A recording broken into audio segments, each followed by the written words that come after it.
ദുരന്തർ എന്ന ചിത്രത്തിന്റെ രണ്ടാം ഭാഗം തിയേറ്ററുകളിൽ എത്തിയിരിക്കുകയാണ്. ആദ്യ ഭാഗം നമുക്ക് നൽകിയ ആ ഒരു ഗംഭീര തിയേറ്റർ എക്സ്പീരിയൻസ് മനസ്സിൽ വെച്ചാണ് ഞാൻ ഈ സിനിമയ്ക്ക് കയറുന്നത്. പക്ഷേ ഈ സെക്കൻഡ് പാർട്ടിലേക്ക് വരുമ്പോൾ ആ പ്രതീക്ഷകൾ അത്രയും ഫുൾഫിൽ ചെയ്തെന്ന് എനിക്ക് തോന്നുന്നില്ല. ഇപ്പോൾ ആദ്യ ഭാഗം പോലെ അത്ര ഗ്രിപ്പിംഗ് ആയ ഒരു ഒരു അനുഭവമല്ല ഈ രണ്ടാം ഭാഗത്തിന് നൽകാൻ കഴിഞ്ഞത്. ഇപ്പോൾ ദുരന്തർ 1 കണ്ടപ്പോൾ നമുക്ക് ലഭിച്ച ആ ഒരു ഒരു എക്സൈറ്റ്മെന്റോ ആവേശമോ ഇതിൽ കുറവായിട്ട് തോന്നി. എന്നാലും ഇത് മോശമാണെന്ന് പറയാൻ പറ്റത്തില്ല. ഒരുവിധം നന്നായി തന്നെ പടം ഒപ്പിച്ചെടുത്തിട്ടുണ്ട്. ഇപ്പം എനിക്ക് തോന്നുന്നു കഴിഞ്ഞ പാർട്ട് 1 സിനിമ തീരുന്ന സമയത്ത് പാർട്ട് 2 മാർച്ച് 19 റിലീസ് ചെയ്യുമെന്ന് തന്നെ പറഞ്ഞിട്ടുണ്ടായിരുന്നു. അപ്പോൾ എനിക്ക് തോന്നുന്നത് ആ രീതിയിൽ തന്നെ ആ ഡേറ്റിൽ തന്നെ സിനിമ റിലീസ് ചെയ്യാനുള്ള തിരക്കിനിടയിൽ ചില കാര്യങ്ങൾ ഇവർ ശ്രദ്ധിക്കാൻ വിട്ടുപോയതായിരിക്കണം. അല്ലെങ്കിൽ ആ ഒരു ഓട്ടത്തിനിടയിൽ ഫസ്റ്റൊക്കെ ചെയ്തെടുത്ത ആ ഒരു ക്വാളിറ്റി അവർക്ക് അവിടെ നഷ്ടമായി പോയിട്ടുണ്ട്. ഇപ്പോൾ പ്രധാനമായിട്ട് പറഞ്ഞാൽ VFX നിങ്ങൾ ക്ലോസ്ലി ഒബ്സർവ് ചെയ്യുകയാണെങ്കിൽ ഈ ക്ലൈമാക്സിനോടടുത്ത സമയങ്ങളിലൊക്കെ വരുമ്പോഴത്തേക്ക് ചെറിയ ചെറിയ അപാകതകൾ ഇവർക്കുണ്ടായിട്ടുണ്ട്. അത് ക്ലോസ്ലി ഒബ്സർവ് ചെയ്താൽ അത്രയും നന്നായിട്ട് കീൻ ഒബ്സർവേഷനുള്ള ആളുകൾക്ക് മാത്രമേ അത് മനസ്സിലാവുകയുള്ളൂ.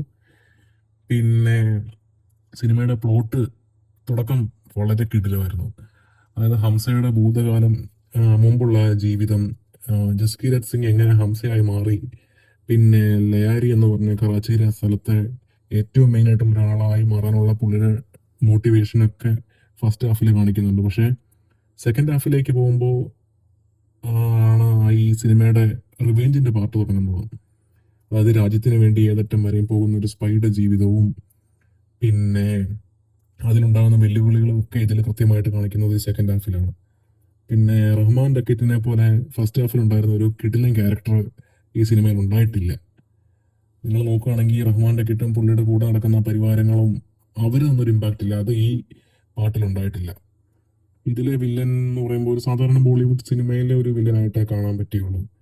പിന്നെ ആക്ഷൻ രംഗങ്ങൾക്ക് ഇതിൽ കൂടുതൽ ടൈം കൊടുത്തിട്ടുണ്ട് എന്നാണ് എനിക്ക് വ്യക്തിപരമായിട്ട് തോന്നിയത്. അതായത് ഈ സ്ഫോടനങ്ങളും ബോംബ് കൂട്ടുന്ന സീനുകളും ഒക്കെ കൂടുതലായിട്ട് ഈ സിനിമ കാണിച്ചിട്ടുണ്ട്. ഈ സിനിമ ഇപ്പോൾ സിറ്റുവേഷൻസ് ഡിമാൻഡ് ചെയ്യുന്നതിലും കൂടുതൽ ഫൈറ്റുകളും ബ്ലാസ്റ്റിംഗ് സീക്വൻസുകളും കൊണ്ട് കുത്തി നിറച്ചിട്ടുണ്ടെന്ന് എനിക്ക് തോന്നുന്നത്. പിന്നെ ആദ്യ ഭാഗത്തെ അപേക്ഷിച്ച് ഇതിലായിരിക്കും പ്രൊപ്പഗണ്ട ടാഗ് കൂടുതലായിട്ട് വരാൻ പോകുന്നത്.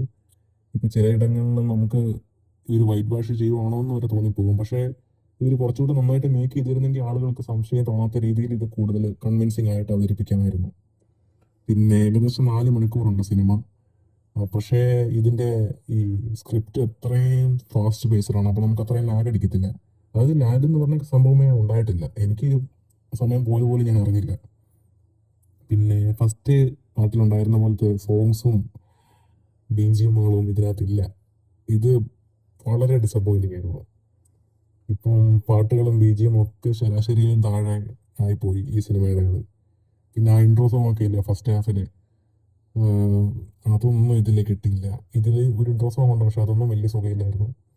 പിന്നെ ചുരുക്കത്തിൽ പറയുവാണെങ്കിൽ കുറച്ചധികം പോരായ്മകൾ ഉണ്ടെങ്കിലും നിങ്ങൾ നല്ലൊരു തിയേറ്ററിൽ പോയി കാണുകയാണെങ്കിൽ നിങ്ങൾക്ക് നല്ലൊരു സിനിമ അനുഭവം തന്നെയായിരിക്കും ഈ ദുരന്തർ സെക്കൻഡ് പാർട്ട് സമ്മാനിക്കുക.